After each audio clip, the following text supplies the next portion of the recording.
Hello, everyone. Folks, as you're just getting connected, we have about 70 people in the meeting so far, and we're still waiting on a fair number of others.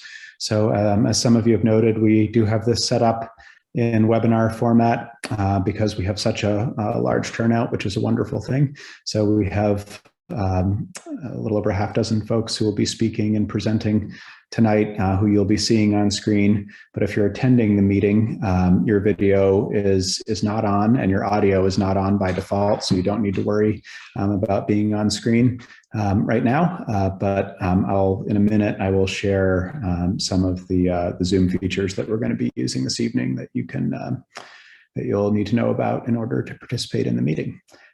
Ellen, are you ready to get started, or do you want to? So let's get started. I want to welcome everybody who's here, and I'd love to say I hope this is the last Zoom annual meeting that we ever have, but since I've already said that 3 times as president, I'm reluctant to say it again. But let me say how much I look forward to seeing all of you in person sometime soon. We've crammed a lot into an hour and a half here, which includes a subset from our committees and Aaron speaking. So all I'm going to do is fill in the interstitial space here with a couple of items that may not otherwise come up that I want to call attention to.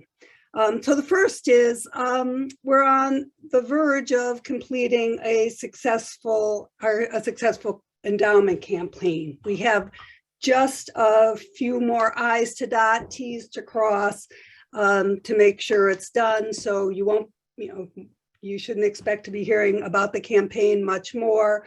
I want to thank the 219 contributors, many of whom I expect are on this call. And I want to do a special call out to the Development Committee Chair, Stuart Thompson, who really led this campaign. We wouldn't have gotten anywhere without him. And on the gratitude front, I want to thank the staff, the board, and all the members of the organization as we have continued to keep moving with purpose and productivity during yet another year of COVID. It's really been an honor for me to work with such a competent group of people, and I feel truly lucky. At our anniversary last fall, we said goodbye to Sarah Holland as membership coordinator, and now I'm really thrilled to be able to introduce you to Rachel Spoke-Bidstrup, who has been doing a tremendous job now as membership coordinator. I don't know, Rachel, if you can call some attention to yourself. Well, she's here. There she is. Thank you, Rachel. And Carla Ritchie will be talking much more about this, but I just want to say that because it was time, and because some of you were urging us on, we did this past year update our strategic plan, which was needed to happen because it had been 10 years since we had last done a strategic plan. And with it, as a result of the plan, we also revised our mission and our vision so that they align with both the plans and the times that we're living in right now. So again, welcome to all of you. So great that we can have this capacity to meet on Zoom. And I'm going to just turn it over to Aaron for a minute, who's going to give some Zoom logistics. Thanks, Aaron.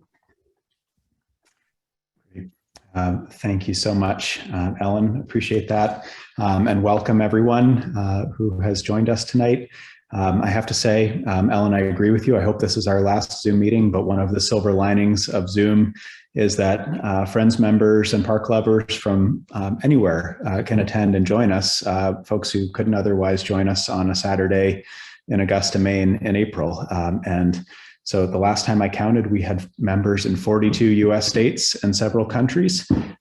And so if you'd like, it'd be kind of fun. If you would like to share in the chat where you're attending the meeting from tonight, please feel free to do so. You can see the chat tool down at the bottom of your screen, the first of many Zoom tools we're going to be reviewing here in a minute. So feel free to share where you're attending the meeting from, particularly if you're from somewhere other than Maine. Nicaragua. Thank you, Peter.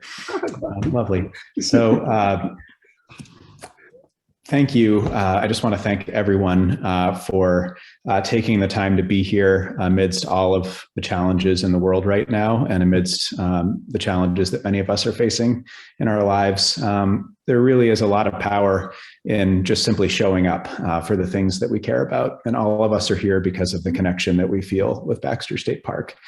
So whether you're speaking tonight or whether you are listening, whether you've been a member for 20 years or 20 days, we are so glad you're here, and all of us together are carrying this beautiful, forever wild vision of Percival Baxter's into the future, and it takes all of us.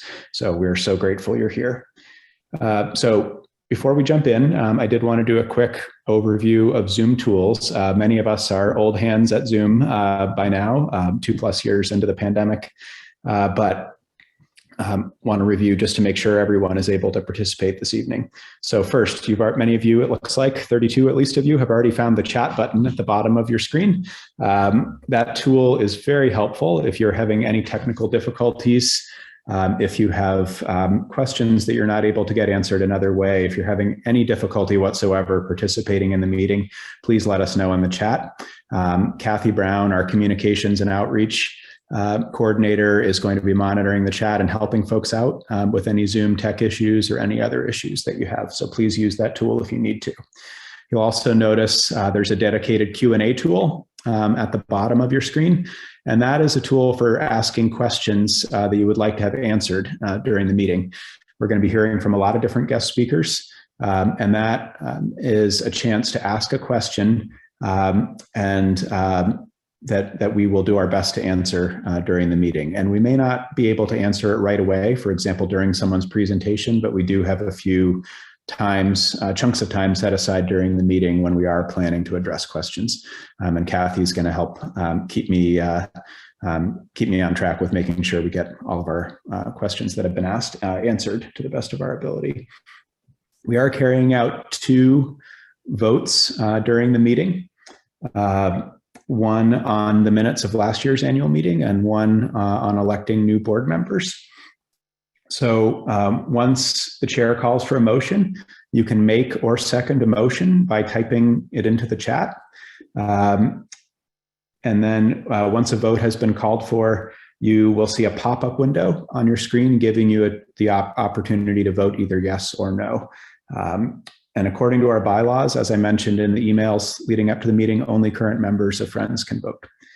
So if you have any trouble completing the poll whatsoever, the poll isn't working on the device that you're using, you can also simply type yes or no into the chat, and we will make sure your vote gets recorded that way. And we'll add those to the tally that comes in during the poll. But please do use the poll if you're able to. It's much easier for us. So once each vote is complete, we'll display the results on screen and announce them verbally as well once each vote has been taken. So if you would like to speak, and we do have a members forum at the end of the meeting, and that's a chance to ask questions, to raise issues that you care about for the organization to kind of consider and mull over. If you would like to speak, and we recognize that sometimes it's easier to share those complex thoughts verbally rather than laboriously typing them in, we do have the ability to turn your audio on. We can do that from our end, but it will also require you unmuting your microphone from your end. We cannot control that for you. So we can enable your audio, but you will need to take the step on your own device of making sure your microphone and audio is on if you would like to speak. And if you would like to do that at any point, there's a lovely tool at the bottom called Raise Hand. And if you click the Raise Hand button, we will see that and we will know that you would like to speak. So please use that tool if you'd like to speak to the entire group of 100+ people out loud. So at several points during the evening, folks who are speaking will be sharing their screens. And depending on what kind of device you are on, you may or may not be able to see everything that they're sharing on your screen. So you'll notice up at the top when someone's sharing, there's a little drop-down menu that says Fit to Screen. It looks a little different on iPad and iPhone and different devices than it does on a computer, but look around for that little tool, and there's an option where you can adjust your view and say fit to screen, and that will make sure if images are going off the edge of your screen, it will make sure that you can see everything that's happening. So finally, just a heads up, we are recording the meeting this evening. Everything that happens during the meeting is being recorded. We have a fair number of members who couldn't make it tonight who wanted to be able to access a recording afterwards. So just wanted to let you all know that we are recording. Does anyone have any questions on Zoom that you'd like to ask before we get started that haven't already been answered in the chat?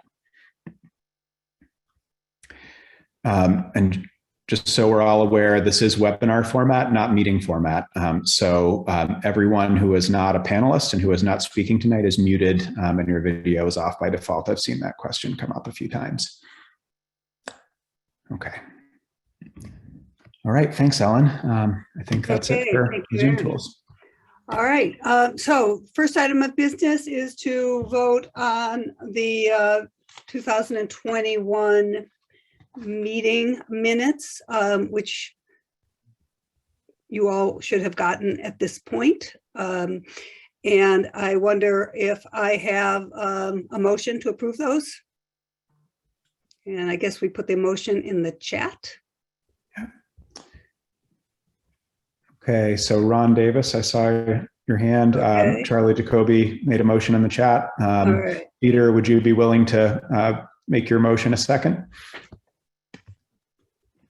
Okay. Okay. All right. Any discussion on the minutes? Again, if you have comments, feedback, corrections, anything to say before we vote on the minutes, you can share those in the chat. Ron Davis, I see you have your hand raised. Did you want to speak, or were you? Was that a motion on the minutes?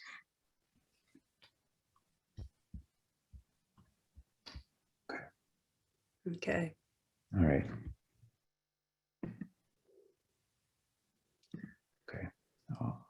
I'll check in with Ron. I think we have. All right.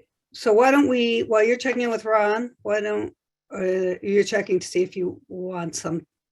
If not, you want to put up the poll for voting? Yeah, will do. Thank you. All right. So everyone should be seeing the poll on your screen. You've got a yes and a no choice, and we'll take as long as we need here to make sure everyone's been able to vote.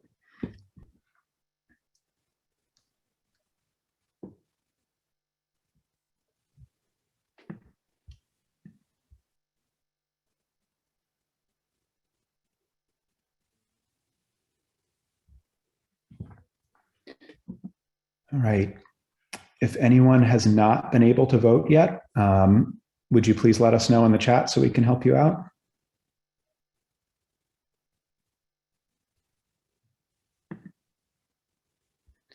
Okay, so Ken, you're right. The motion, you didn't see that. The motion was from Ken Spalding.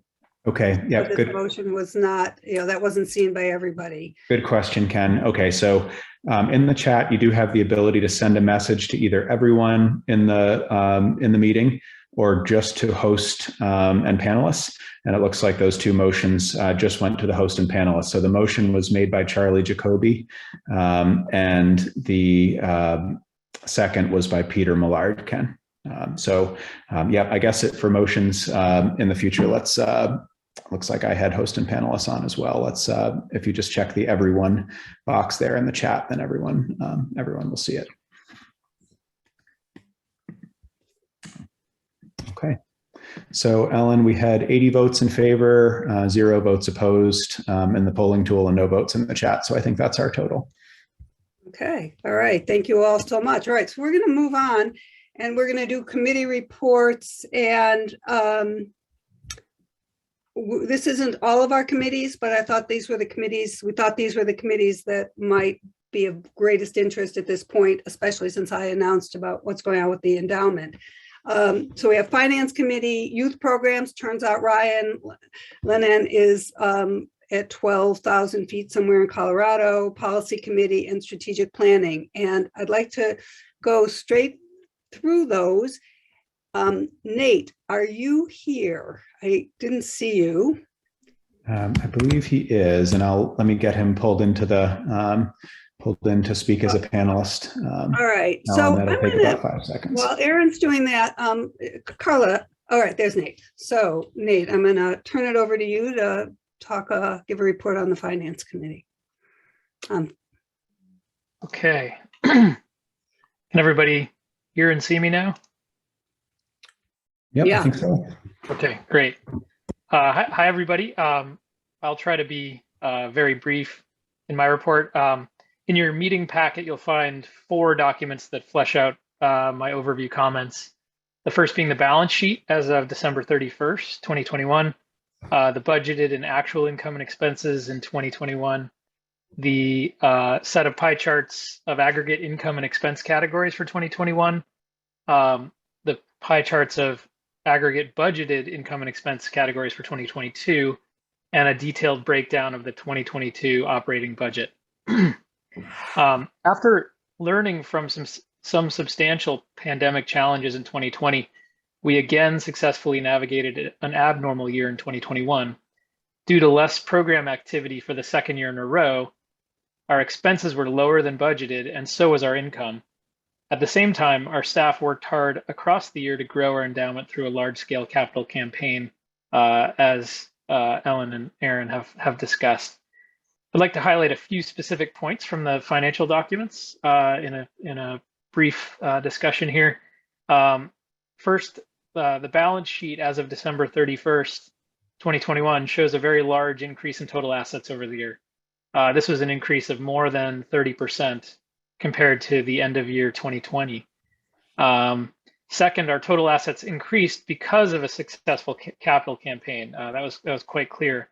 The total endowment assets increased from a little over 158,000 to more than 283,000 between end of year 2020 and 2021. The increase in total assets for the organization was somewhat blunted by a net operating loss of around 23,000 during 2021. And in many respects, 2021 was similar to 2020 in terms of the budget. And a key difference between the two in terms of income and expenses was our PPP grants in 2020, which is approximately the same value actually as our 2021 operating loss.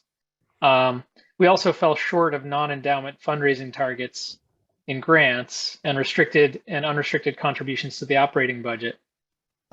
With the capital campaign ending, the organization will be able to refocus attention on operating contributions for 2022.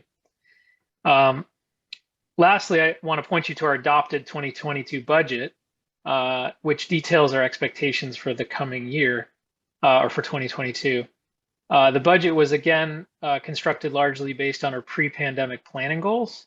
We've been sort of in the stasis for a couple of years, but it was substantially informed by our pandemic experience as well.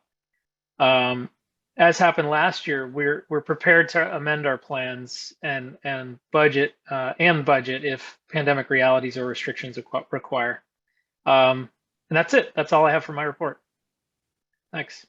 Okay, thank you. Aaron is going to speak for Ryan on the youth programs.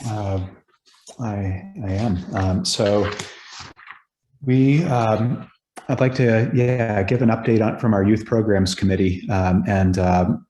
First of all, we are in the lovely situation of needing a youth programs committee because we are having running so many youth programs these days. So we have built up that committee that is new over the last few years since we've had an in-person annual meeting. That has been a change that we've undergone as an organization, and our committee chair, Ryan Linehan, as Ellen said, is up at high elevation in Colorado, enjoying a camping trip. So I'm going to give the report for the committee in his absence.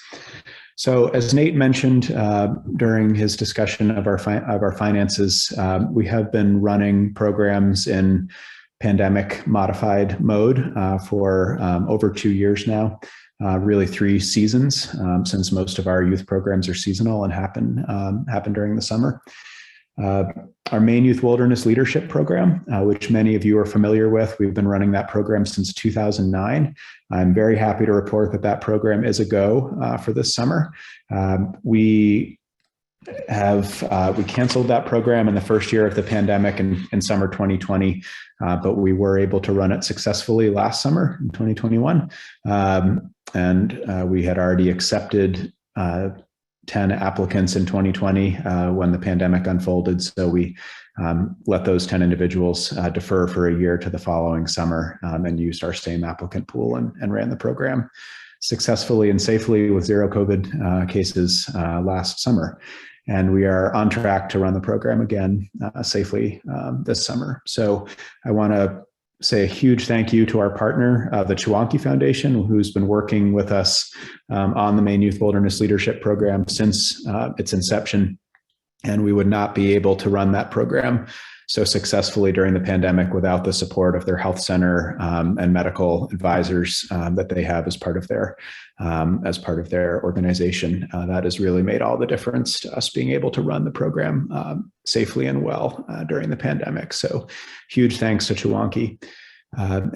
So we're on track to run that program in early August. We've sent out acceptance letters to 10 applicants about a week and a half ago. We had a pretty incredible pool of young people apply for the program this year and had the challenging task of somehow choosing 10 to accept into the program. And this program is really designed to cultivate and inspire the next generation of Maine's wilderness leaders. And many of you have heard me say this before. We're not really talking about wilderness leadership like leading a group in the woods, although that's helpful too. This is more wilderness leadership along the lines of Aldo Leopold and Rachel Carson and Marty Murray, people who were societal leaders in the wilderness movement. These are the kids we're trying to find and cultivate through this program. Our second youth program, the Baxter Youth Conservation Corps, we have been running in COVID modified form for the past 2 summers as well. This is a summer trail work program that is just for young people from the Katahdin region of Maine. So it's geographically focused on the communities surrounding Baxter State Park. And that was a conscious choice on our part because we think there are major long-term benefits of raising that next generation of stewards from those communities that surround the park. And investing economically in those communities and connecting families, with high school age kids to the park in ways that they haven't been connected before.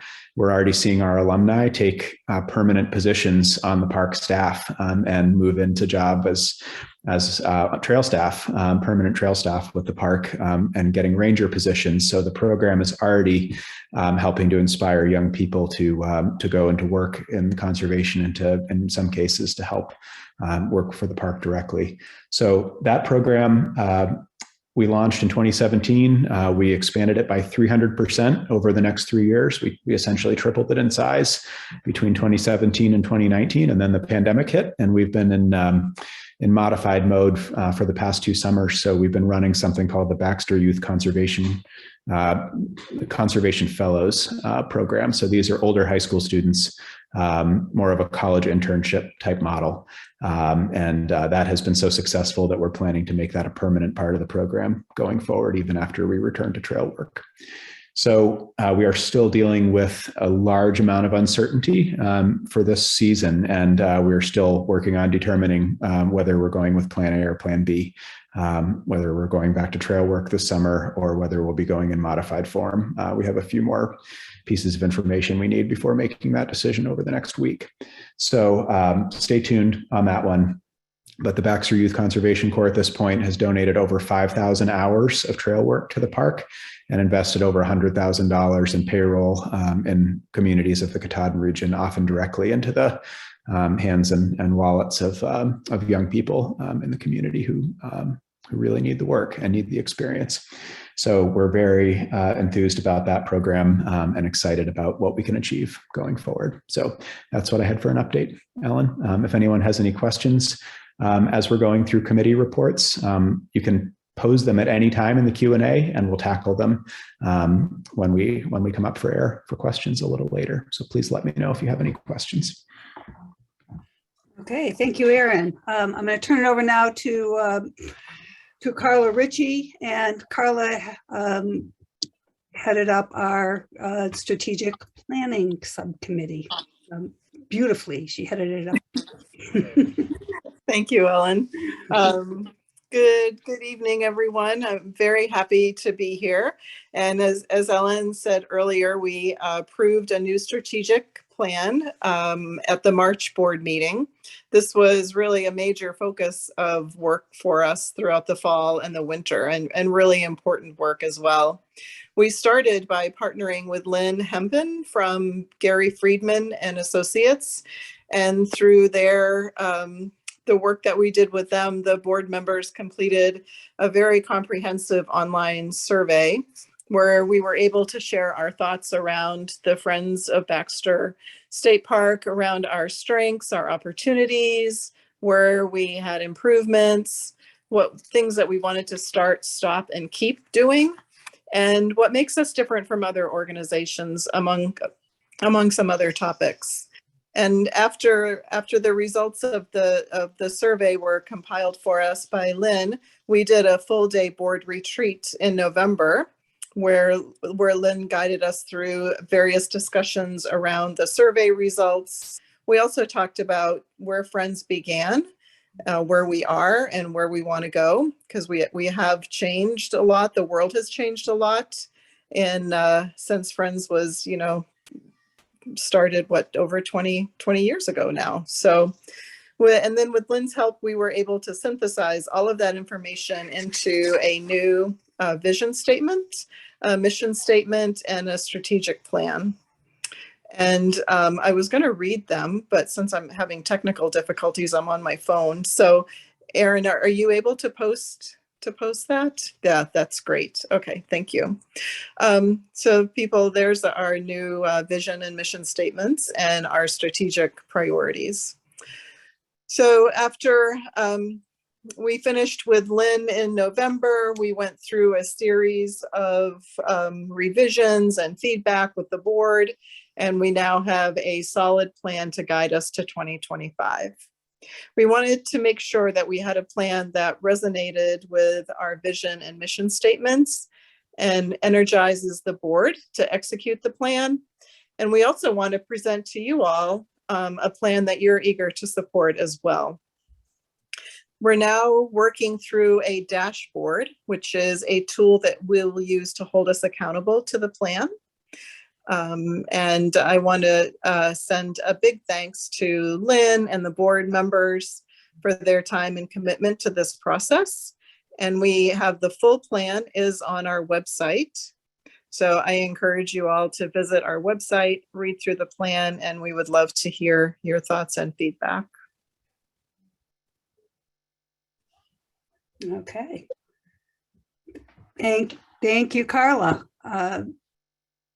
So any comments or questions, put them in the chat and we'll talk about them at the end of the meeting. And now I'm going to turn it over to Josie Quintrell to speak both about the policy committee, even though it says Alec, and also to give the nominating committee report. So Josie. Yeah, thanks, Ellen.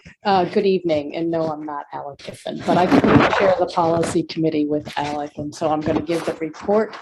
The policy committee meets regularly to discuss and monitor policy developments that may impact the park. And so the members include Jim St. Pierre, Jerry Ply, Alec Giffen, Ellen, and Aaron. So there's been three issues we've been following. One is East Turner. Governor Mills recently signed LD 1756 into law, which authorizes the Bureau of Parks and Land to convey its interest in the East Turner public lot near Baxter. This is just north of Katahdin Lake. It's about a 2,500 acre parcel, and friends, actually Aaron and Ellen, testified in support of this bill in January. So there's many details to be figured out, but this is an exciting development. The second issue we've been monitoring for quite some time, and actually Aaron's really taken the lead on this, is advocating for having the Katahdin Loop Road and the monument relocated. Right now it goes very close to Katahdin Lake. And thanks to the work of Aaron and other board members and friends, partners, and individuals, this is high on the list of issues at the National Park Service. So we're waiting for a management framework to come out this summer, and we will be watching anxiously for that. And the third issue that has been happening is the First Light Learning Journey. Aaron and board member Jerry Bly have participated in this program for the last 4 years that brings together conservation organizations in Maine with the Penobscot, Passamaquoddy, Maliseet, and Micmac communities. And it's been an incredible learning experience, and Aaron and Jerry have shared a part of this with the board. And it's really raised our understanding and appreciation for how profoundly important Katahdin is to the Wabanaki people. And so, as Aaron and Jerry have taught us all, we're moving forward with the speed of trust and doing our best to engage in a meaningful way on these issues. So we continue to monitor policy issues that may impact the park, such as the proposed mine at Picket Mountain, viewshed issues, and other things coming before land use in the North Woods. Any questions on that? I think we'll let people put questions in the chat. So why don't you, thank you, Josie, why don't you change hats?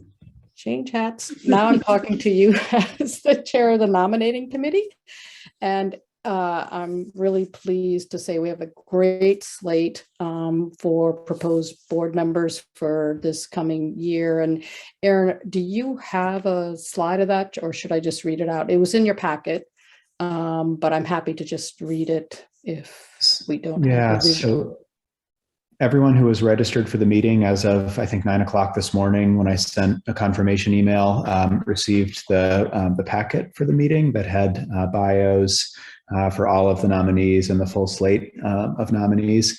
If you don't have that in front of you and you would like to, as we're going through this, can you please let me know in the chat, and I'll send you a link to download the document if you don't have that in front of you. But I think Josie, everyone who was registered as of earlier today has the document. Okay, well, I'll just read out the terms and then please refer to the document for bios. I'm not going to read the bios right now, but so the slate, and we'll be voting on the slate as a whole. For 3-year terms, we have Anna Bastidas, Jensen Bissell, myself, Carla Ritchie, and Stuart Thompson. And then for 1-year terms, we have Alec Giffen and Hope Rowan. So we entertain a motion, or Ellen, do you want to entertain a motion to? You're doing great. So why don't, let's get a second, someone to approve the motion. Okay, Wayne Hartz approved the motion to accept, and do I have a second to that? Okay. Will somebody second it? Okay, Charlie Jacoby seconded it. All right. Any discussion? All right.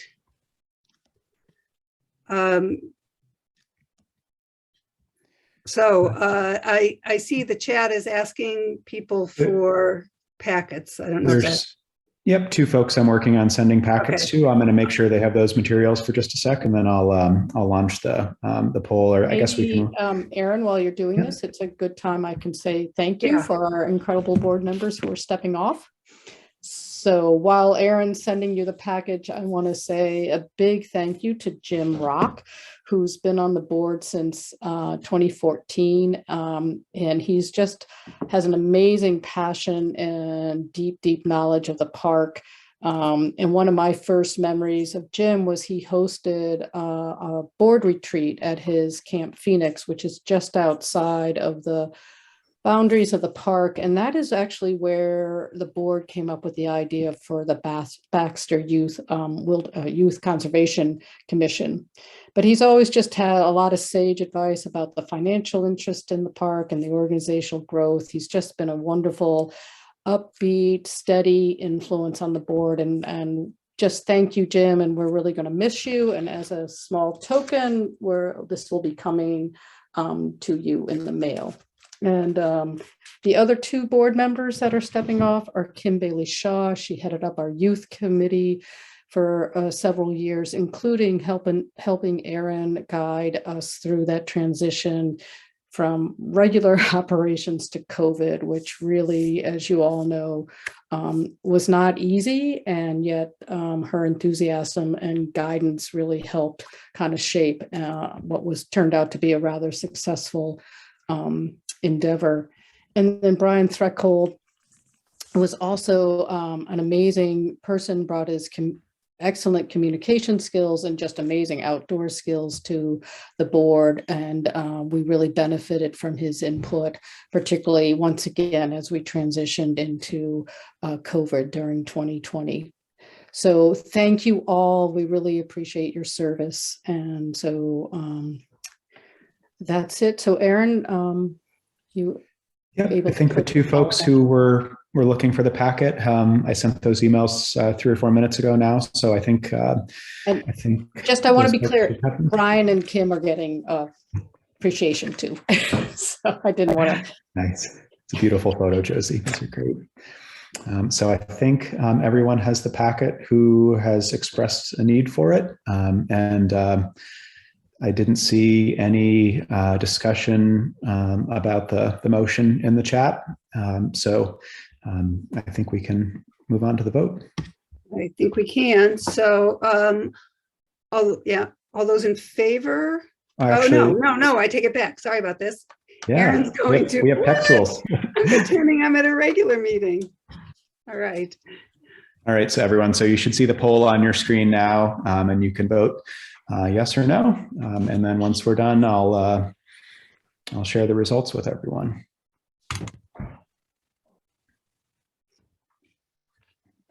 And again, as I said before, if you're unable to use the voting tools, if you're on a touch screen or something that makes that difficult, please feel free to place your vote in the chat as well.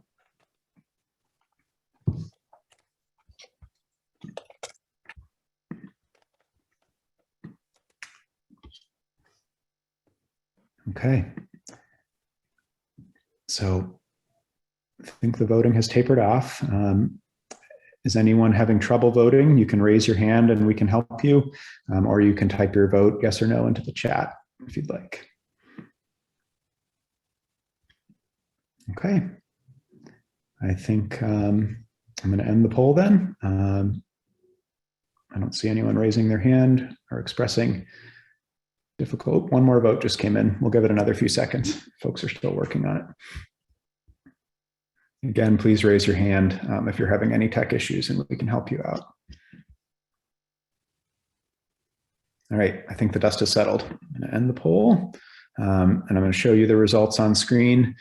86 votes in favor, 0 votes opposed. We have elected our slate. Great. Thank you all so much. Looking forward to working with all of you new board members and meeting you in person. I actually met Hope while skiing in Baxter about a month and a half ago or a month ago. So that is fewer to meet, at least for me. All right, I'm going to turn it over now to Aaron to sort of finish up the meeting, or we're halfway through. So thank you. Thanks, Ellen. All right, great. So that concludes the business portion of our meeting. And now we're going to move on to a series of speakers and presentations that we'd like to share with you tonight. And our first speaker is Dan Renard, who's the interim director of Baxter State Park. As many of you know, Eben Spitkowski stepped out of the park director role coming up on a month and a half ago, and is now working with the Nature Conservancy in Maine. Dan has been an absolutely stellar chief ranger for the park for the last few years and working his magic with all aspects of park operations. And we are all incredibly lucky that Dan was willing to step in to the leadership role for the park and serve as interim director. And including saying yes to speaking at our annual meeting after only being on the job for less than a few months. So Dan, thank you for joining us tonight. And so our tradition at the annual meeting is to get what we call a state of the park report, which can be as brief or as thorough as the current park director feels like sharing. So Dan, the floor is yours. Excellent. Thanks, Aaron. Good evening, everybody. Pleasure to be here. Thanks for having me. Aaron had told me I'd have an hour or so for this, but looks like I might not have quite that time from the agenda. So I'll try and be brief and make sure we have time for questions. So as Aaron mentioned in his intro, I have been the chief ranger in the park for the last several years, and just recently stepped into the interim park director role. As with most leadership transitions, there have been some bumps and surprises along the way, but I am happy to report that we are in a strong position. As I believe all of you know, we have a very incredible staff and are really grateful for their passion for this place and Governor Baxter's vision, and ensuring that we can maintain what we do and be intentional about our work through different transitions. And transitions are of no surprise. We've heard in this meeting, and we hear every day, that the world has changed around us a lot in the last number of years, last number of decades, but especially the last couple of years with COVID-19. The pandemic has changed just about everything that we do at the park and everywhere else. And we have had to adapt a lot to these changes. Some of those have, I think, been positive, and some create some challenges that we need to be mindful of how we manage. And so one of the immediate ways, there's all kinds of ways that this has impacted us, of course. The ways that it continues is in, supply chain issues and all of those types of things. It has made it a very interesting chapter in hiring, particularly for seasonal employees who tend to travel around the country, and a whole range of different challenges that the park has had to face along the way. One of the big differences in recent times that you all, I'm sure, are very familiar with, and we hear about regularly in the news, is that there has been a giant reawakening of passion for the outdoors. And for getting out into outdoor spaces and the restorative nature of the wild places across the country and the world. And Baxter is no different in this, in our experience of this as parks and recreation areas across the country. Fortunately, we have governors in place to help, but we have just come off of our busiest winter season in park history. We saw a 24% increase over last year in our winter camper numbers and a 43% increase over our 5-year average in winter visitation. So that is a great thing. We have heard so many stories from first-time visitors to the park this past winter who had just incredible and transformative experiences.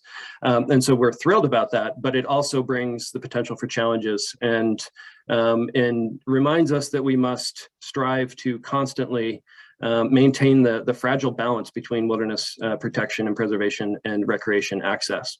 And we saw this throughout the pandemic. Last year, 2021, we saw visitation that we haven't seen in the park in nearly 2 decades. And again, this is great. We have lots of people who are thrilled to be having amazing and incredible experiences in the park. But we also must be mindful of overcrowding and of overuse issues that we're seeing across the country and the adverse impacts that this pressure is putting on some of our natural resource areas.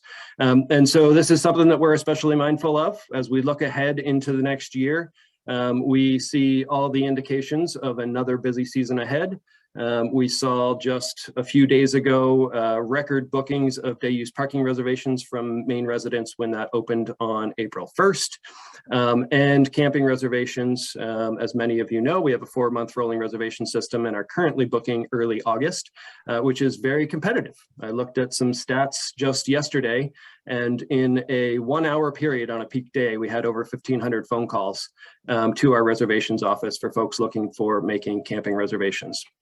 So the challenge is there for us, but I believe that we have the staff to meet that challenge, and we are incredibly fortunate and incredibly grateful to have passionate supporters and lovers of the park like all of you, but also our advisory committees and members of the public that support what we do and volunteer their passion, their energy, their hours, their sweat, their intelligence to supporting the park in all kinds of different ways. And because of that, I am confident that we will see this through and maintain the legacy of Governor Baxter in protecting this park for Maine residents to continue to enjoy for generations to come. So I'm going to leave it there because I know we're short on time and want to take some questions, but I'm happy to take some questions. And Aaron, I'm going to look to you for how we do this. Thanks, Dan. Yep, sounds good. I would encourage you to ask any questions that you might have of Dan in either the chat or in the Q&A. If you see those tools down at the bottom of your screen, and if you have a question for Dan, please go ahead and ask it now and I'll relay it on to him.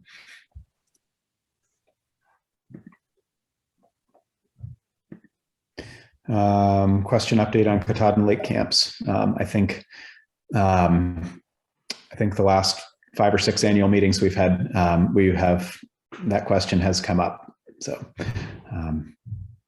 yeah, anything you can or want to share as an update? So I don't have any updates at this point on Katahdin Lake wilderness camps, but I have been in some recent conversations with the owner, Charles Fitzgerald, and I'm excited about the potential opportunity for those discussions to turn into hopefully some updates before too long. We'd love to see some updates and an opportunity to see that reopened. Great, thanks, Dan. Question from Charlie Jacoby. Dan, I think members will be interested to hear about your success in hiring new permanent staff. You want to mention a few of those key positions? Yeah, absolutely. Yeah, that's a great question. Thanks, Charlie. So we are and have been in the process of onboarding 4 new permanent year-round employees this winter. A new enforcement ranger who came to us, Paul Tharrington, who came to us after a career with the Maine Warden Service and brings a depth of knowledge and experience that'll be really critical as we are working to rebuild our ranger ranks and train a number of folks. So we're really excited about having his capacity on board. Additionally, we have been searching for quite some time for an HR professional and have found that in a woman named Desiree Michoud, who is our new HR administrator. She started her first day on my first day as interim park director. And so we are working on figuring things out together, but are excited to have her on the team. She came to us from the Connecticut National Guard. And then we have also onboarded a interpretive specialist and maintenance supervisor, again, 2 positions that we did some restructuring for and lengthy recruitment over the last couple of years, making sure that we were finding the right people.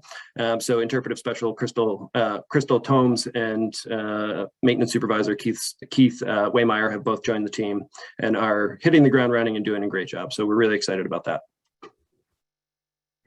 Thanks, Dan. We've had a couple other questions come in that might be better suited for open forum. Any other questions for Dan on his presentation? Oh, one more, let's see.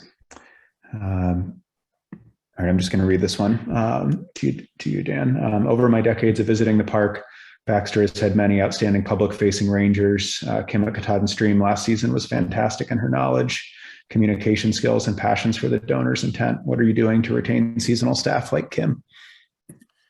So we are doing a lot of work on trying to improve our seasonal training and offering really comprehensive and training opportunities for our staff and professional development opportunities for our staff that help prepare and develop their career and give them hopefully incentive to continue to return to the park for years to come. And there'll be another number of other things as we continue working on deferred maintenance projects and upgrading some of our infrastructure, particularly staff housing in the park, that will make it a bit easier, particularly as housing has become a really critical problem for seasonal workforce.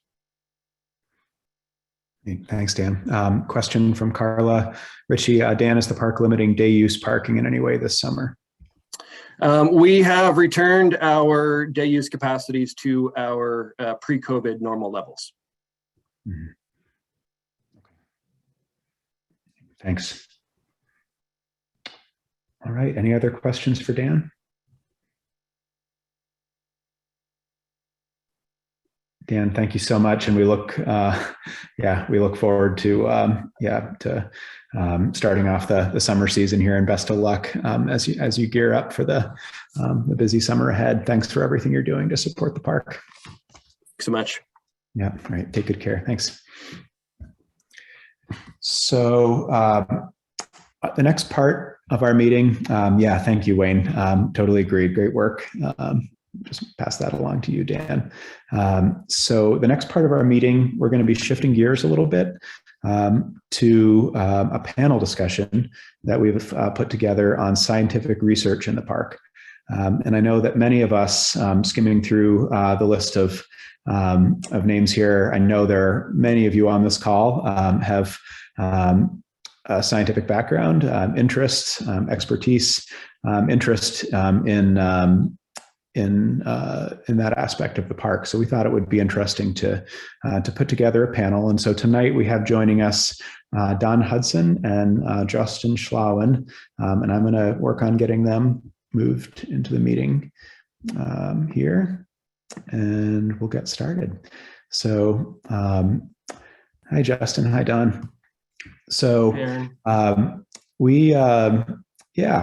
the next part of the meeting, what we're going to do is have a panel and give Justin and Don each a chance to speak to us a little bit about their work and their background in reference to the park and science happening in the park, and then we'll have about 10 minutes for each of them to speak, and then about 10 minutes for questions at the end and time to discuss what we've heard. So Justin is an ecologist with the Maine Natural Areas Program and is really doing incredible work on long-term monitoring, ecological monitoring in the park, as well as on various other public lands in Maine, and doing great things in terms of research statewide with his work with the Maine Natural Areas Program. Don Hudson is past president of the Chewonki Foundation and has worn more hats, Don, than I think I've never seen a hat rack big enough for all the different nonprofit hats you've worn in the state of Maine. So I won't even attempt to rattle off the organizations that you are currently and formerly assisting and serving in many different ways. But Don also, in addition to his nonprofit work, is a formidable botanist and carried out one of the pioneering studies of alpine plants in the park coming up on 30 plus years ago, Don, right? Up on the tableland. So he, in addition to his nonprofit experience, Don has a lot of experience in the park as a researcher and serving on the park's research committee. So seeing the entire ebb and flow of science happening in the park. So we're excited to have you both with us. So I'm not sure if you agreed between the two of you about who ought to go first, but Don, we'll go alphabetically. And if you are ready, we'll start with you, and then we'll hear from Justin.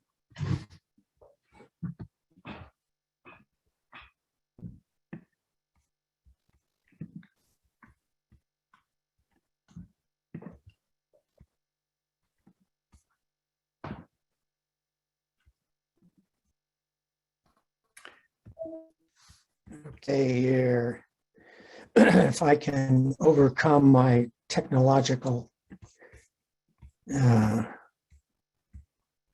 issues. That looks good. You'll lose your Zoom controls when you go to full screen, but that may be okay. I'm happy to help. Okay, I just figured out how I'm going to advance these slides. So yeah, I don't have full screen.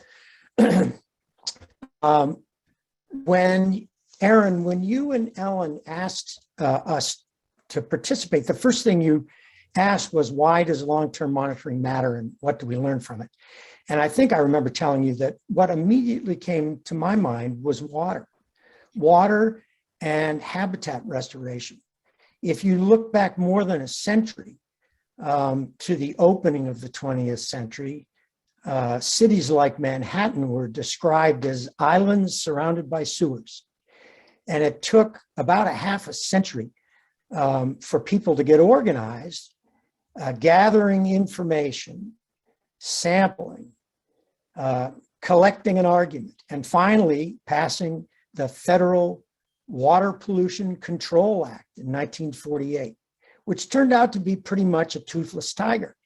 It had great hope and it had nothing standing behind it. And it took until 1969 and the passage of NEPA, the National Environmental Protection Act, to really begin to put some teeth into the dragon. For anybody who's not an environmentalist, you probably don't like that analogy, but that's tough. I'm using it. And the EPA was created. And a few years later, the Clean Water Act, which actually was just an amendment of the Federal Water Pollution Control Act, not a new act, but an amendment to an existing act, was passed in 1972.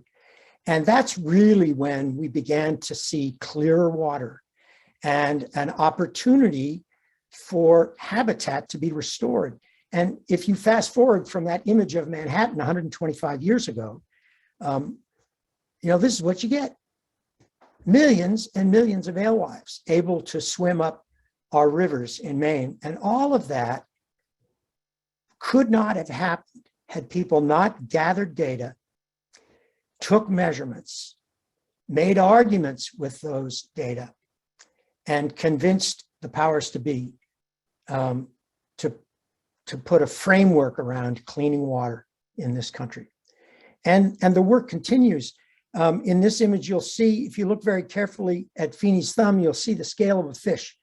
And those scale samples are sent off to DMR, where using DNA technology, they can get a good picture of the population of the very population of alewives swimming up the Kennebec River. This one was caught as it swam into Sewell Pond, which is not too far from the mouth of the Kennebec River. And so that was for me was the prime example of the benefit of scientific research and long-term monitoring and sticking to a plan. Now, I guess the easiest way for me to explain to you guys who may not know in detail how research is conducted in Baxter State Park, I should tell you it's true. I am a member of the Director's Scientific Research Committee, and I've been a member since it was created. And I'll tell you a story in a minute about when it was created. But when I was a lad, I had fallen in love with Katahdin and Baxter almost 60 years ago when I first visited there, and decided that I wanted to do a little research, botanical research. I was going to work towards a master's degree at the University of Vermont. So of course I'd work in Maine. And in the summers of 1977 and 1978, did what we would probably classify these days as a classic inventory. I was looking for rare plants. This was at the time, again, following the passage of the Endangered Species Act, when everybody around the country was searching out rare plants and animals, documenting them. And so I was interested in these particular characters. Left to right on your screen, the alpine bistort, the proliferous fescue. Both of these two plants don't make viable seeds.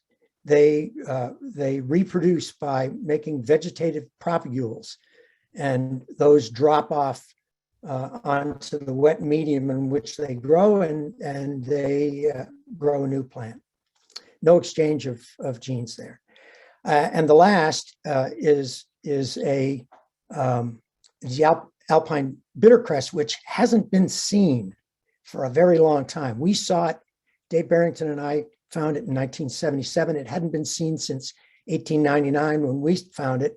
And I'm not sure the next time it was seen. I saw it sometime in the 80s, growing in the same place I found it in 1977. But Arthur Haynes tells me now that he can't find it. So I guess I'll have to go look for it again. I'm pretty sure it's probably there. You just got to know where to find it. And the last is this character on the left. I'll explain the funny pictures to the right in a minute, but the last was the species that I decided to work on as a result of that survey work. This one really intrigued me. It's the starlight saxifrage. It makes a perfectly beautiful little flower and a plump fruit after the growing season is over. And yet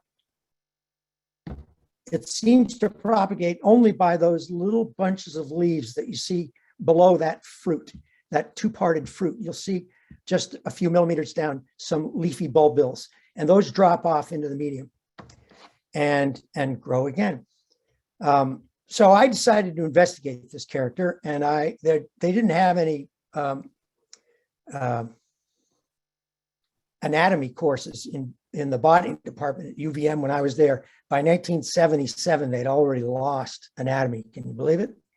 And so I found all the equipment, and I embedded flower parts and fruits in wax and sliced them up on a microtome.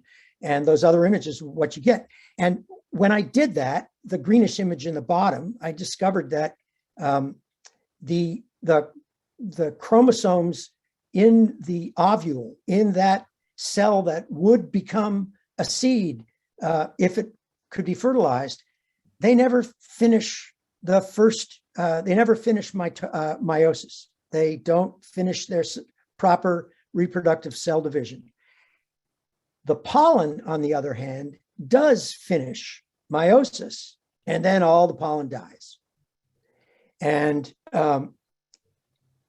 so this plant can't reproduce by seeds. It only can reproduce vegetatively. The native haunt of this plant is the Arctic. They're happy when they're on Ellesmere Island.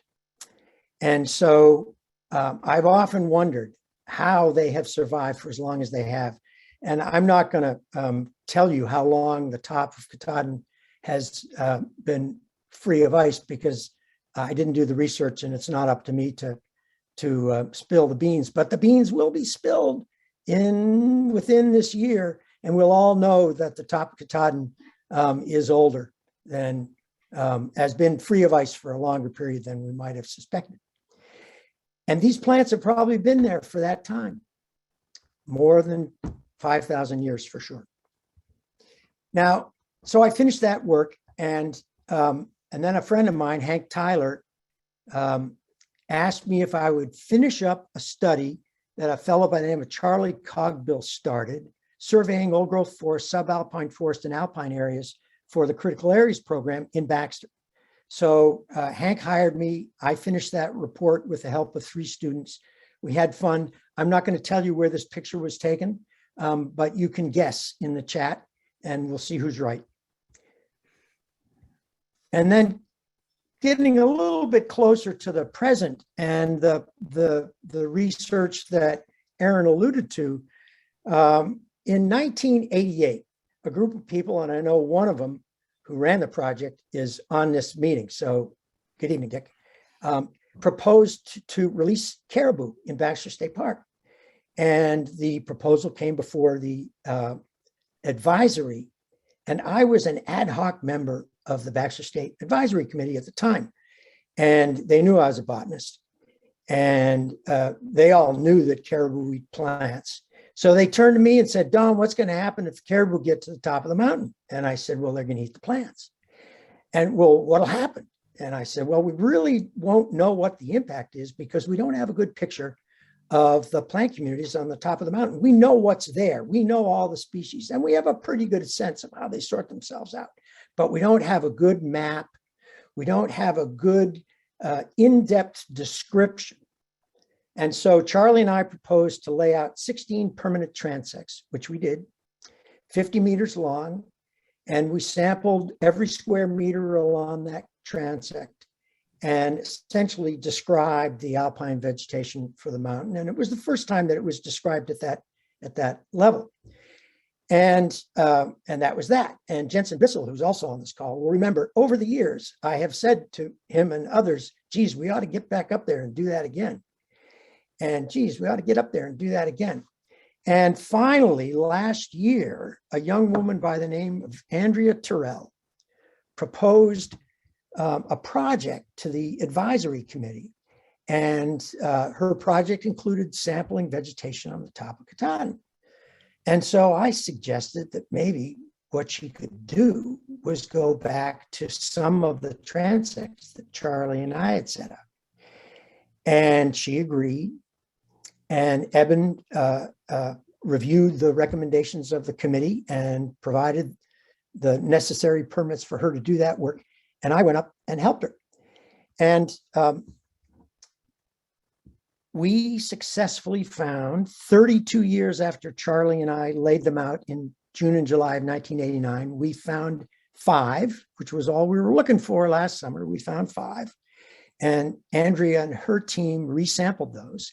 And this summer, she is going to complete, as part of her doctoral studies at the Climate Change Institute at the University of Maine, she will complete resurveying the remaining 11 transects and do some additional work.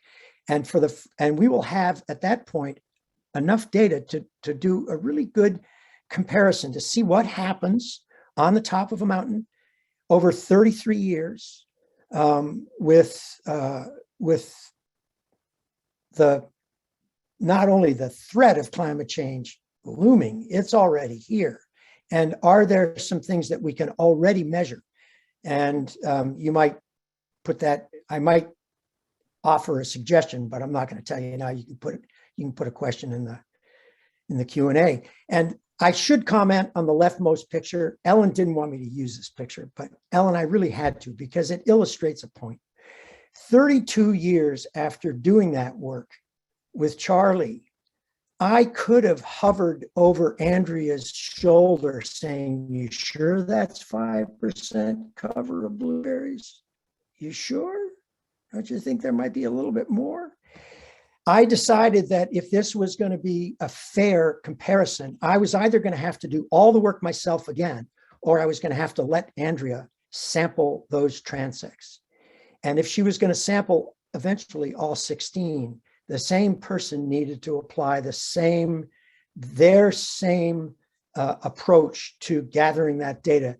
There's a little, when you're measuring cover values in an ecological survey, there's just enough art that you need to be consistent. And so I stayed right out of it. In fact, I took a nap. And I'll stop sharing my screen. Thank you, Don. Outstanding. Thanks for sharing those pictures in particular. That's pretty striking to see how the mountain looks, standing back, and we'll be really excited to see those data that Andrea's gathering as those start coming in. So thanks so much. So if you have questions based on what Don just shared, why don't you be thinking about them now and be typing them in the chat or in the Q&A. But we'll actually tackle those in a few minutes after we hear from Justin. So Justin, thanks so much. And the floor is yours. All right. Can everybody hear me okay? Just tell me if it's not working. Sounds good. All right. Well, thanks, Don. That was a great intro, and I appreciated your highlighting of the importance of long-term monitoring. It's important to consider those things, and I didn't adequately put that into my presentation, so it's perfect. So my name is Justin Schlauen. I'm an ecologist with the Maine Natural Areas Program. We're a division in the Department of Agriculture, Conservation, and Forestry, and I'm going to be talking about the, oh, interesting, I'm on automatic progression here. So I'm going to be talking about the ecological monitoring we're doing in Baxter State Park and how that connects with monitoring we do elsewhere in the state. So I'm going to begin with just an introduction to what the Maine Natural Areas Program is. I'm going to highlight how we're tracking rare species and significant habitats of Baxter. And then I'll spend most of the time talking about the long-term forest monitoring work that we're doing in Baxter. That's part of a program that we conduct in partnership with the Nature Conservancy, Baxter State Park, and Bureau of Parks and Lands, and Department of Inland Fisheries and Wildlife. So the Natural Areas Program works with IFNW to serve Maine as the most comprehensive source of information on the state's biodiversity. So in the Natural Areas Program, we track the status and trends of rare plant populations in the state of Maine. To do that work, we really depend on folks like Don and Arthur Haynes and other botanists, as well as our own surveys to track the status and trends of species. We can't do that work just by ourselves. We have partners of plant conservation volunteers that help do that work as well. Additionally, we track the status and trends of Maine's rare and exemplary habitats. And we do that at the natural community scale. So natural communities are assemblages of plant and animal species that, together with their natural environment, reoccur predictably across the landscape. Now, habitats occur at sort of all scales. The back of a fly, a log is a habitat, and then you consider the entire Northeast as a habitat as well. But a natural community is an appropriate scale of habitat for conservation planning and also for guiding management decisions. So, and then lastly, a key part of our program is conducting this long-term monitoring of ecological reserves and then other lands that are part of the monitoring program that we conduct. And that's a little bit separate than that tracking of status and trends of species and habitats in terms of its methodology. So just going back to that tracking of status and trends of both rare plants and natural communities, we collect that data and we store it in a database. Databases are never particularly sexy, but I always have to touch on them because the biotics database that we enter this data into is a central repository for not only the state's biodiversity data, but biodiversity data from states across the United States, as well as Canadian provinces. And it's overseen by an organization called NatureServe that helps guide programs like the Natural Areas Program in all 50 states, as well as Canadian provinces, both with data management and with the methodology for how to track at-risk species and habitats. So this is a big part of sort of the bigger picture of tracking of species and habitats. And this information is really important for taking records, for example, of herbarium records over time and seeing how those records have changed, the extent of species have changed, populations have changed over time. And so a lot of that data that Don was describing and the species that he was describing, the data for these species is entered into this database. So Don was looking at this, talking about the specifics of some of those alpine species in Baxter. Baxter is well known as a hotspot for the state's botanical biodiversity. There's almost 50 rare, threatened, endangered plant species in the park, and most of those are associated with the alpine habitat. Of those, 5 are globally rare, and 13 species are only found in Baxter State Park and nowhere else in the state. Additionally, we track occurrences of 17 rare natural community types and 10 exemplary common habitats. So when we talk about exemplary common habitats, we're talking about old forest examples, really exceptional wetlands and other sorts of habitats. So these habitats in part are exemplary because Baxter contains the most extensive alpine and subalpine systems in the state of Maine. Additionally, just because of the legacy of management, Baxter's the most extensive area of mature forest in the state of Maine.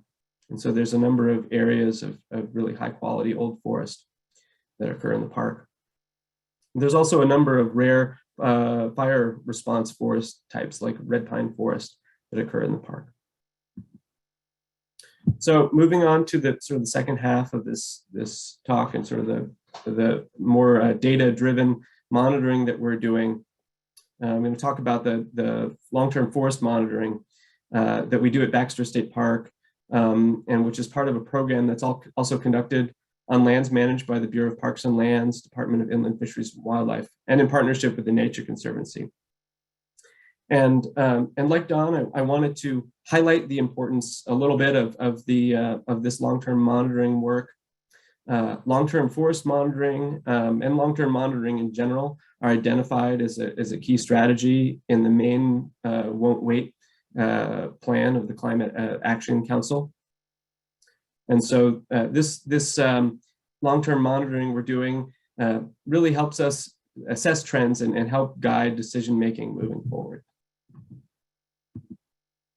So our long-term forest monitoring methods that we conduct in this continuous forest inventory are consistent with the Maine Forest Service's Forest Inventory and Analysis Program. So the measurements we're taking include measurements of stand age through tree cores, tree diameters and tree heights, tree regeneration data, vascular flora inventory, and down woody material, which is a key indicator for old forest habitat.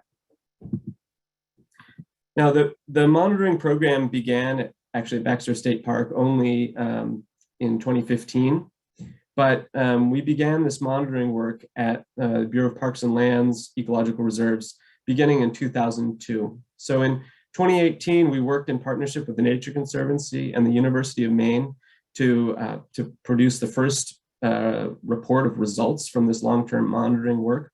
And these are on our website, and publication of the data is actually available online for anybody to access to support this. And in general, results showed that forests in ecological reserves and similarly managed lands are more structurally complex than managed forests. And that includes abundance of very large live trees, standing dead trees, large standing dead trees, and volume of coarse woody material on the forest floor. And all three of these are really good indicators for their old growth forest indicators, basically. Forests in ecological reserves are also continuing to add volume. So unlike the steady state conditions you might imagine in an old growth forest situation, the mortality and growth have not balanced out. And so forests are still adding volume over time. So these results are from primarily from BPL and TNC lands and not from Baxter State Park, because the inventory had just begun at Baxter, but I would expect that the results would be fairly consistent given the history of Baxter's management as a park for quite some time. So following up on this in 2021, we again partnered with the Nature Conservancy and University of Maine to assess carbon stocks and sequestration on these lands. And again, because there were not repeat measurements from Baxter State Park, those data were not able to be included in this analysis, but the results are still informative. Ecological reserves are storing significantly more above ground carbon than Maine's managed forest on a per acre basis. And they're also acting as carbon sinks and are capturing at least as much carbon as managed forests on a per acre per year basis. Now, looking a little more closely at the data from the park, I had the opportunity in just the last couple of days to look specifically at the data from the park. And so some of these results I'm going to describe in the next minute or so are very fresh. And so, so in the park, we have a plan to establish 150 of these continuing forest inventory plots along 30 randomly located transects. And this will yield 1 plot per every 1,200 acres or so. We're about 70% of the way in. We've got 105 plots established. And so over the next few years, we'll complete that baseline measurement, and then we'll be able to start comparing against that baseline data. These plots are located across a range of elevations and forest types, and pretty representative of the park. So the first thing that happens when we get to a plot is that we write down a brief plot description so that the next surveyor is going to be able to find this site in the future in case they lose their GPS or something else happens to the plot and things are for whatever reason, it's hard to find. And so I threw all the plot descriptions into this word cloud to see if there would be anything useful to describe these plot locations. And of course, the first thing that comes up is plot. And then the second word that's most prominent is nondescript, meaning there's nothing really at the plot that is really going to be informative to the next person. But then there's also boulder, boulders, and bouldery. And that sounds pretty accurate as well as steep slope and gentle slope. So anyway, it's one of those cases where we have both a picture and 1,000 words to describe the situation. But looking a little more closely at these results, I just thought it might be interesting to share what the stand age results were for the park. And so the stand age within Baxter, you can see here Baxter compared to forests statewide, as well as the all other plots in our ecological reserve monitoring program. You can see that like the rest of these ecological reserve plots, Baxter's forests are a bit older than the average Maine forests, which is no surprise.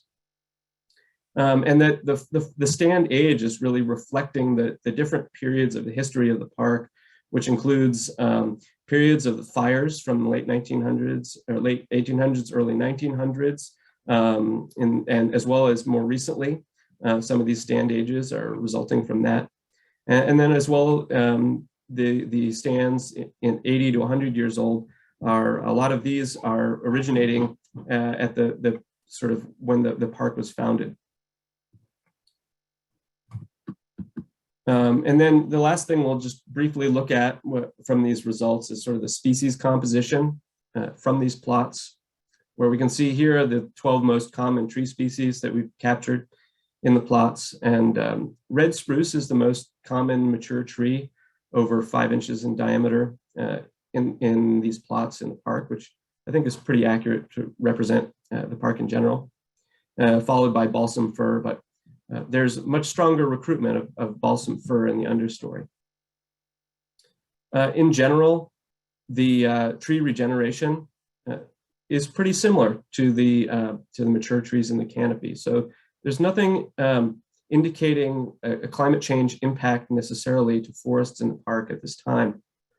But it's important to be conducting these repeat measurements, because these sorts of changes are going to be fairly rapid and are going to result from a combination of stressors, including climate change, new tree pests, other invasive species that may threaten the ecological integrity of some of the forests in the park. So with that, some take-home messages is long-term monitoring of rare species and habitats is an important part of Maine's climate action plan and helps guide conservation and management efforts. Long-term forest monitoring allows comparison between forests and different land management. And long-term forest monitoring enables tracking of changes in species composition, habitat stressors, carbon sequestration, and storage. With that, I'll stop sharing.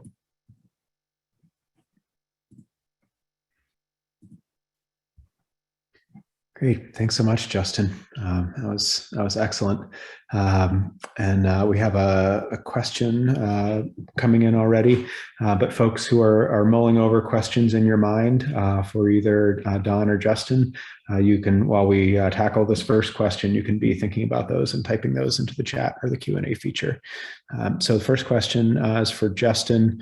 Why would Baxter not have the older trees like the other plots have? So some of the other reserves, first of all, Baxter is much larger than the other reserves and does have a varied forest history. But the other reserves in the network include places like Big Reed Forest Reserve, which is sort of our largest area where there's no known history of timber management.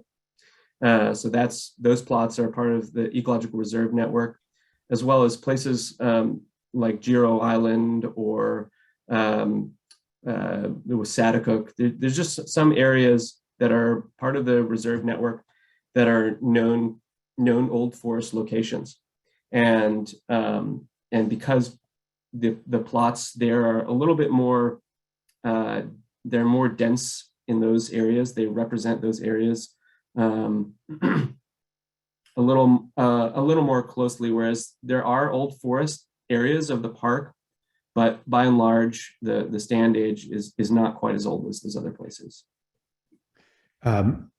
Justin, can you speak briefly to your plot placement? Are you randomly placing plots, or are you subjectively placing them in stands you want to capture? Can you talk a little bit about that?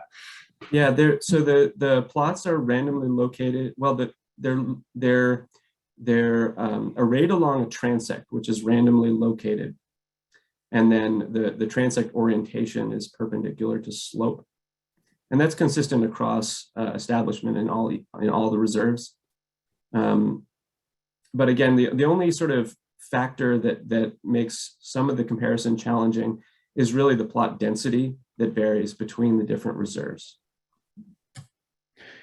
Okay, that makes sense. And Don, as you spoke to in your question and your discussion of your work for the critical areas program, those old stands are there in the park, but because the park is so big and these monitoring plots, Justin, that you're speaking of, are randomly placed essentially, and they're spread out across the park, you're not necessarily going to hit those 300-plus-year-old stands like you would at a smaller reserve where the entire reserve is structured around an old stand and the whole stand is old, like Big Reed. Is that that's correct? Is that fair? That's correct. And I would say we do track those old stands basically through our natural community tracking that I had described previously. So, but that's a lot more of a targeted inventory of those places. Right. Yeah, that makes perfect sense. Okay, a couple other questions coming in here. When will the full complement of the plot array be surveyed in the park? So we have, I believe it's 2024. There will be is going to be the completion year for the first round of monitoring in the park. Great. Okay. And a follow-up question from Charlie Jacoby. Any plots in the SFMA? Oh, that's a great question. So we don't conduct monitoring in the SFMA, but there is a comparable continuing forest inventory that's conducted by Baxter Park staff in the SFMA that can be compared with the data through that we're collecting in the rest of the park. Okay, great, thanks. Next question, are there similar long-term studies for animals and or water quality, like temperature changes in ponds, et cetera, in the park? There, maybe I'll let Don in to follow up on this. We've been having discussions with Navatabak about just what studies are happening, not only in the park, but in adjoining lands, including the Allagash Wilderness Waterway and the National Monument to the east. There are other water quality monitoring programs, such as DEP conducts a long-term water monitoring program in support of both the stream and pond classification effort that they do. There are some water temperature monitoring stations in a number of areas. I'm not quite sure exactly where they might be in the park, but that's a specific interest to increase those water temperature monitoring stations in strategic places in this region. Don, do you want to? Yeah, add to that at all? I can jump in and say that we're the equivalent friends group for the Allagash is called the Allagash Wilderness Waterway Foundation.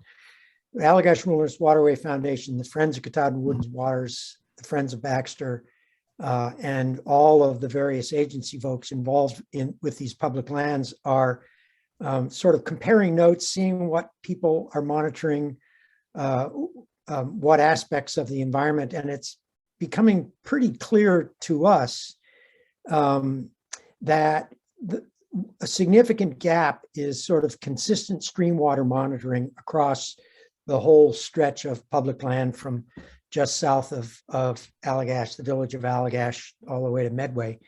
And I know the Friends of the Allagash are going to try to raise some dough to increase monitoring of those aquatic features, in part because of the threats to the native brook trout in particular.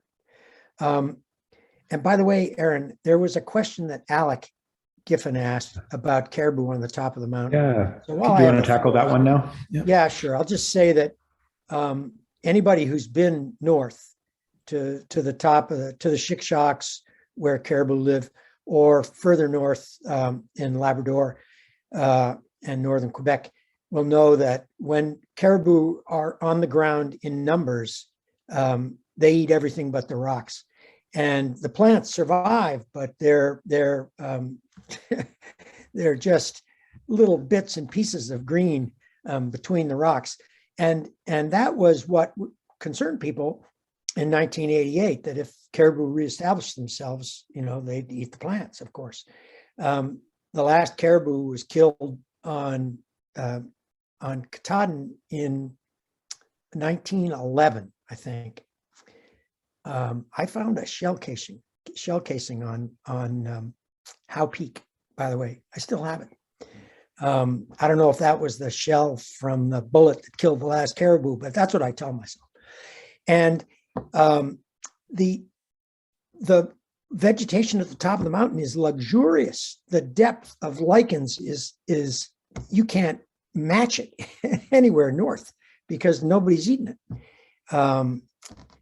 Yeah, so Alec, if they'd gotten there, they would have eaten it. But I'm pretty sure that at most, I don't think any of the caribou released in the early 90s actually made it onto Katahdin. One got chased off of Traveler by a bear and died in the scree below to the east side of the mountain.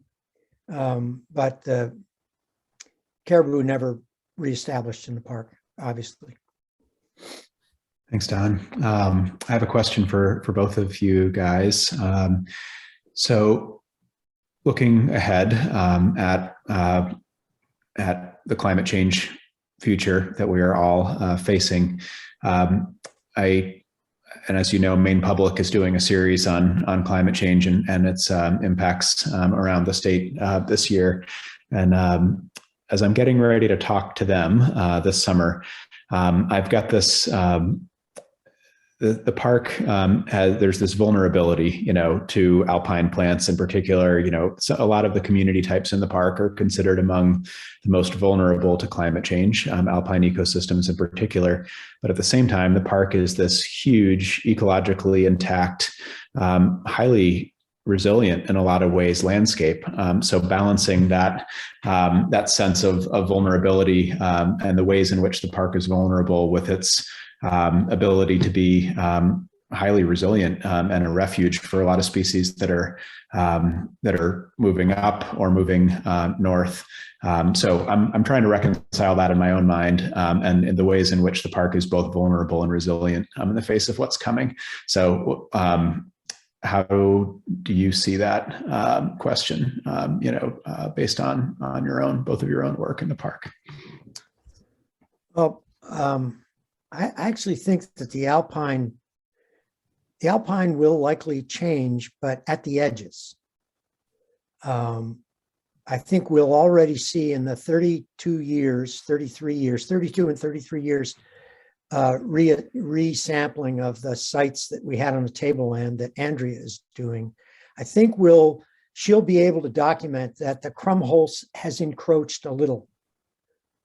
She'll be able to say how much, but it's encroached a little on the communities. I look at those communities at the top of the mountain, and they look pretty much the same to me now as they did when I first saw them almost 60 years ago. I think the changes are going to be at the edges. And when you think about those really rare, the rarest of the rare, that plant that I studied, the star-like saxifrage, it only grows in the United States on Katahdin in a handful of places.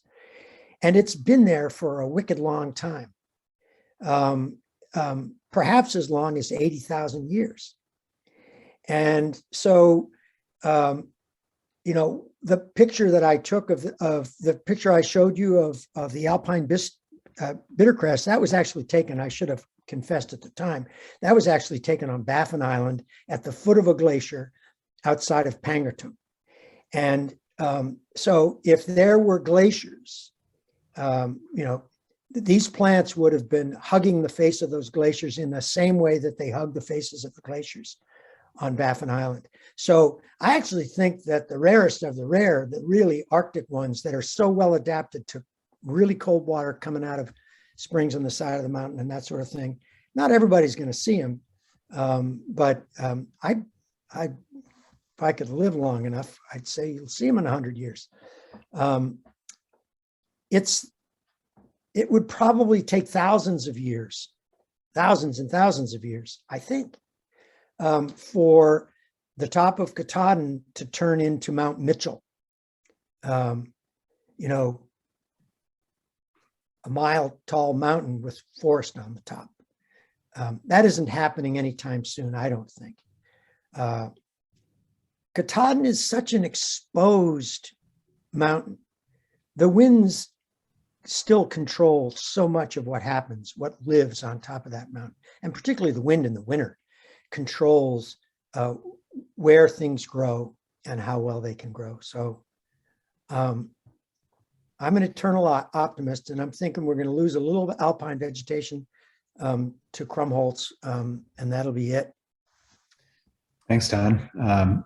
Justin, do you want to speak briefly to the resilience side of that question? Yeah. Sure. Yeah, I think that, we, of Eastern alpine environments, I think Katahdin is likely to be quite resilient compared to, another mountain maybe nearby with the road and a train that goes right to the top. Those kinds of disturbances are, that's one of the elements that decrease the resilience of a site are those development impacts. And then with regard to lower elevation habitats, I think that mature forests are quite resilient to climate change, but to a point. What I think that is going to be the major driver of change in our forests is really the combination of tree pests and climate change that are going to create conditions for more southern species to be recruiting. But Baxter is part of a highly connected landscape, and the type of management that's happening there really gives it, I think, its best chance at maintaining its resiliency. Thanks. Thanks so much, Justin. And thank you both so much. I think we've addressed all the questions directed at either of you that we got in the chat or in the Q&A. We have a few other general questions that we'll tackle in the members forum, but thank you both so much for joining us tonight and enlightening us, and I really appreciate both of your time.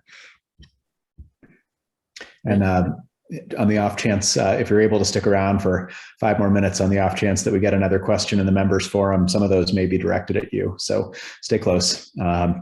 So I think we'll shift gears now, folks, to the final portion of the meeting.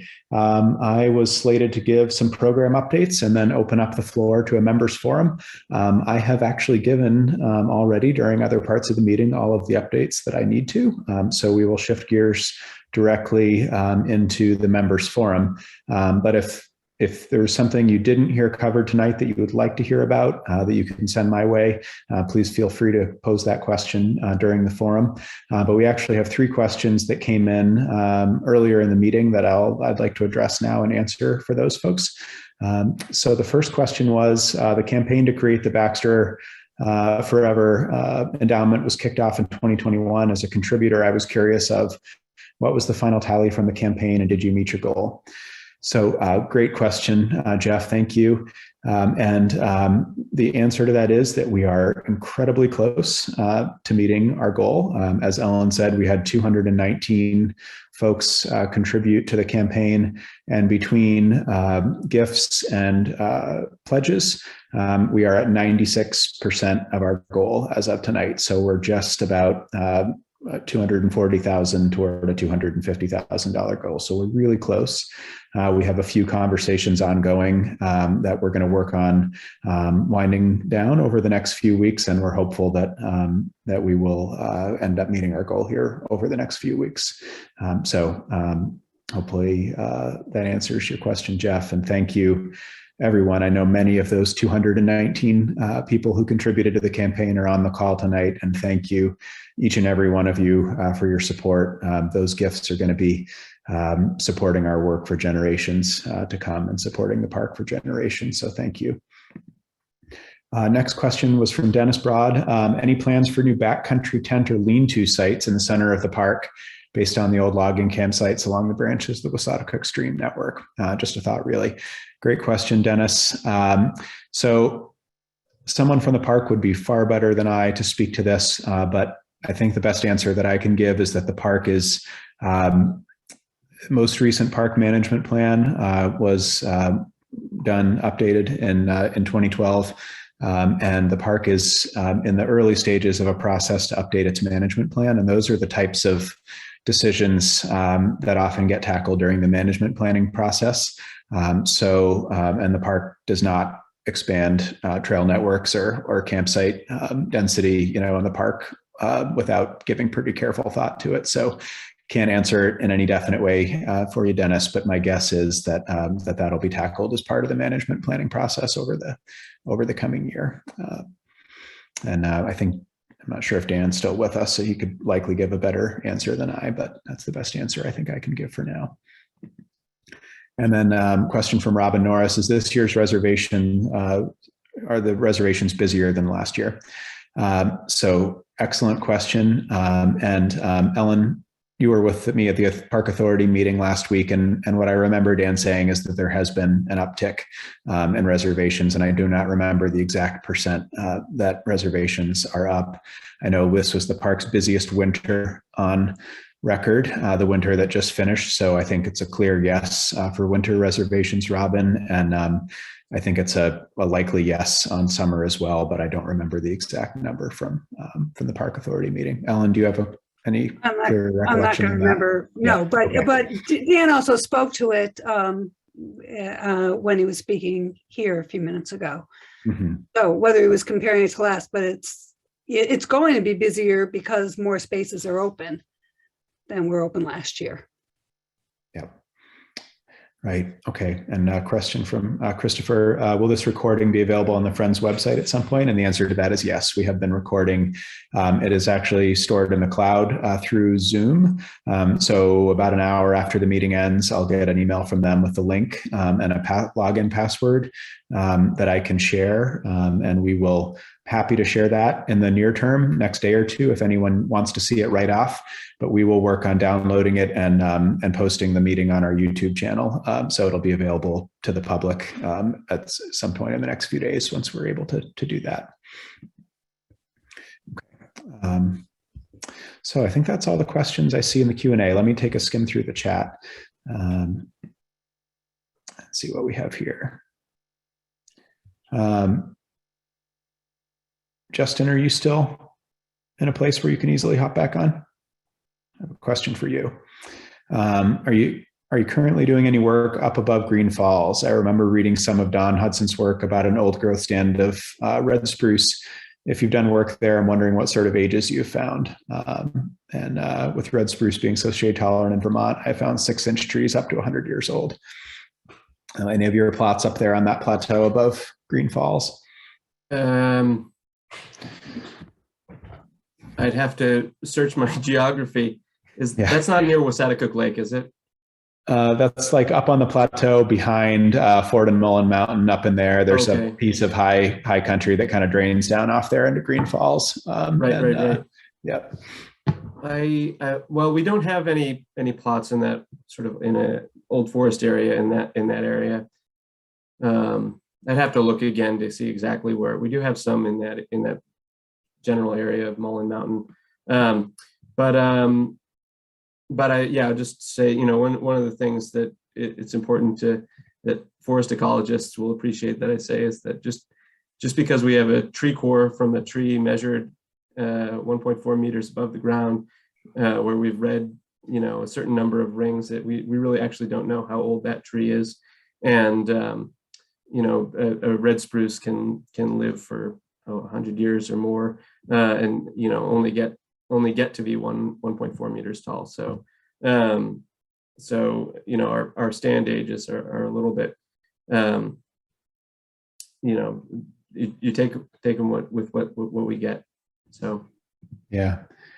Thanks, Justin. Yeah, that's pretty difficult to access up there, up above Green Falls. That's so yeah, that'd be within half a mile to a mile, kind of southwest of Wasatacook Lake. Is that kind of the area we're talking about? So yeah, well, it's up at the top. The stand is at the top of the brook.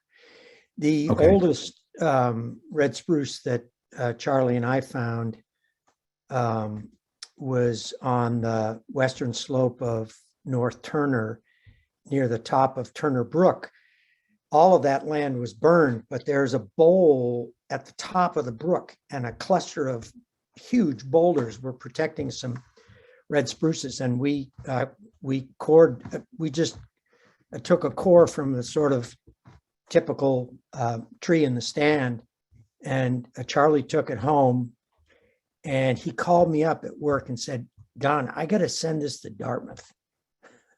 He said, "I got to 400 and I haven't got to the center yet, and my eyes aren't good enough." So he sent it to some woman, faculty member at Dartmouth, who specialized. It turned out to be 424 years old, and the center was rotten. And at that point, the oldest red spruce in the United States, or at least in North America, had previously been documented at 361. So North Turner Brook is where you want to go, but I wouldn't call it a stand. I wouldn't call it a stand. It's like a random tree growing in the boulders. So it's another argument for getting out there and poking around, because you never know what you're going to find. So I did just look. Yeah, Green Falls is just south of Wasatacook Lake, basically, and we do actually have plots near there, but none of them are in old forest areas. There's sort of a mixed history of logging in that area, and some of that forest is pretty young. But I actually, after we did that work, we did bushwhack down right near through there, and it's a pretty cool area. Nice. Oh, that's great. Thank you both. Oh yeah, comments about bushwhacking above Green Falls. Totally agree. Yep. I've done that. Left some skin up there myself. So, all right. I think we've covered questions in the Q&A. Just want to reiterate, this is anyone who's on. This is a great time to ask anything of the organization that you haven't heard spoken about tonight. Ask any questions that you have. Share any feedback. Happy to turn on your audio if you want to say anything. Actually say anything out loud rather than typing it. Just raise your hand, and we have open forum here for the next couple minutes. Anyone have anything else they want to share? Okay. All right, Stuart, I turned on your audio, and I think if you unmute yourself, you'll be good to go.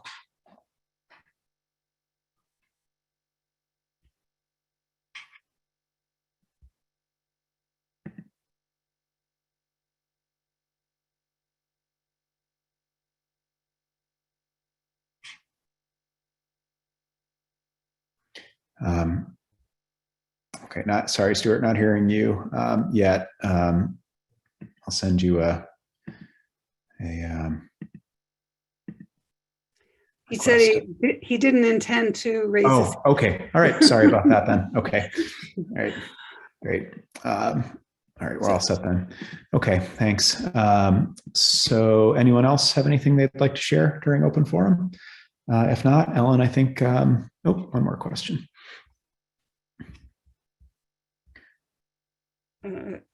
Well, while we're waiting for this question to come in, just reiterate what Don says is it makes sense for everyone to go and poke around out there. So we can't do enough poking, and COVID didn't keep us from poking, and keep it up. And I want to thank everybody who was on this. And I want to remind board members that new board members, not retiring board members, that we have a very quick Zoom right after to elect officers. And thanks, Alan. Okay, so those other two questions did come in. Scott Pullman asked, it appears that the water level in Grand Lake Matagamon has been lowered the past few years. Is that so? And if so, is that permanent? Great question, Scott. So that dam at the bottom of Matagamon, where the East Branch flows out, is not, does not fall under the management of the park or the national monument. That is privately owned and managed by the folks who run the Matagamon Wilderness Campground up there, assist with running that dam, is my understanding. Jensen or others on the line could probably give a better answer than I. So there was some maintenance that was required on that dam that was, I believe, financially prohibitive for some period of time. But then you're right, there was that summer when the water level was incredibly low. And my understanding is that that was done in order to complete some work on the dam. I do not believe that it's permanent, but dams are expensive, difficult things to maintain, especially when they're privately owned. It's, I'm not entirely sure. I don't really have an up-to-date. All that information is pre-pandemic, and I really don't have the latest. When I paddled the river in 2019, I called the folks at the store up there for current information on the dam and what its status was and how much water they were planning to let go. And they would probably be able to give a better answer than I there at Matagamon Wilderness Campground. Okay. How close is the loop road next to Katahdin Lake? Great question, Steve. It is less than a mile from the corner there. If you've driven the Katahdin Loop Road around in the National Monument, it is where you take that sharp corner, and the old logging road runs north up to past Barnard Mountain and across Katahdin Brook. It gets that road up there gets to a little over half a mile, but the main loop road, Katahdin Loop Road, is, depending on how you draw your line on the map, is a little bit under a mile to Katahdin Lake. So not very far. It's a very short walk in.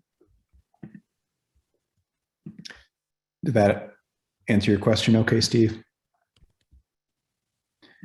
Okay. So any other questions? All right, Ellen, I think we're good to go and we can adjourn.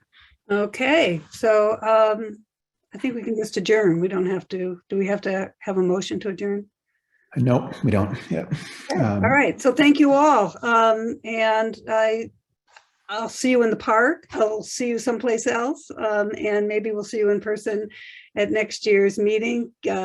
Keep letting us know what you think and what you think is important, and your support. We're so lucky to have this kind of support from members like you. You're just you're the best. So thank you all. Hear, hear. Thanks, Ellen. Yep. Good night, everyone.